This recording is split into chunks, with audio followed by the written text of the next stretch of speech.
Monsieur Touré, donc c'est pas la première fois que vous êtes à Carthage.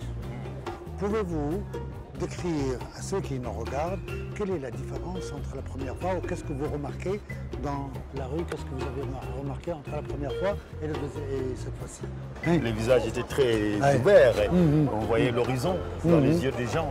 Et cette fois-ci, j'ai remarqué que les yeux sont fermés et qu'il y a des rides et que les gens ne sourient pas. Ne sourient pas, donc ça peut renfermer un peu. Et puis les rues se sont vidées. Les rues se sont vidées. Maintenant, venons-en au cinéma. Nous sommes dans un festival de cinéma. Ton itinéraire est un itinéraire qui est multiforme. C'est-à-dire à la fois électricien, à la fois dans le son, à la fois... Et vous avez travaillé avec Truffaut, vous avez commencé. Donc, quel était le tableau ou le souvenir que vous gardez de Truffaut? Mais moi, ce que je gardais de Truffaut, mais j'étais jeune, hein, c'était son silence. Oui, pendant le tournage. Pendant le tournage. C'était quelqu'un de silencieux et qui avait un rapport avec les acteurs, qui avait un rapport intime, qui avait un rapport avec ses techniciens très intime. C'était quelqu'un qui était très intimiste par rapport à ce qu'il faisait. Vous passez entre le documentaire, vous passez entre le court-métrage, vous passez entre le film de fiction, film d'action dramatique, etc.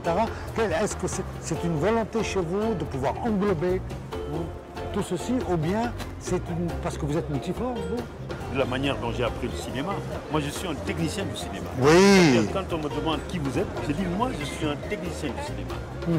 C'est pas un réalisateur, mais... Exactement. Oui. Et en étant technicien du cinéma, on est obligé d'aller... Et puis l'Afrique, cette Afrique, il suffit de l'observer pour pouvoir s'arrêter et aller vers lui. Et donc mes documentaires, c'est des moments où je m'arrête et que avec des œillets et que je regarde quelque chose. C'est exactement ça. Et de temps à autre, dans des plans très larges, je vois cette Afrique d'une manière qui fait que je suis obligé d'aller dans une fiction. Parlons maintenant de la fiction. Je suis dans le populaire. Le cinéma, il est populaire. Oui, c'est un art populaire. C'est l'art le plus populaire du XXe siècle. C'est avec le peuple. Et puis en Afrique, en général, on ne peut pas parler non, on parle du peuple. Donc ce n'est pas au fait ni le commerce ni autre, mais on est obligé. Et puis bon, et des cinéastes quand même qui m'inspirent, comme John Ford. Si vous regardez TGV, un de mes films justement, là, je parlais de TGV. mais TGV c'est John Ford, c'est la chevauchée fantastique de John Ford. Ah, mais ça j'ai pas pensé. C'est la chevauchée fantastique de John Ford. Donc, qu'est-ce qu'il y a après? Ah là, je dois faire un film qui s'appelle Le Clocher. Le Clocher. Qui va se passer en Belgique et au Sénégal. Et c'est des Sénégalais qui vont venir aller sauver la Belgique. C'est ça le prochain. Et puis après, il y a une bande dessinée. Et puis après, je vais revenir sur l'esclavage arabo-musulman. Donc je vais tourner un film. J'espère que c'est un film. Comment vous le concevez Il se passe en 1823.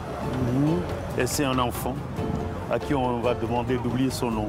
Parce qu'au fait, vous savez, dans le commerce arabo-musulman, on préférait les enfants. C'était pour qu'ils oublient. Voilà, donc voilà. C'est un film d'oubli pour qu'on se rappelle. Mais bien sûr. Alors donc voilà, à mon avis, ça va être un tournage qui va se passer au Sénégal, mais il se termine ici.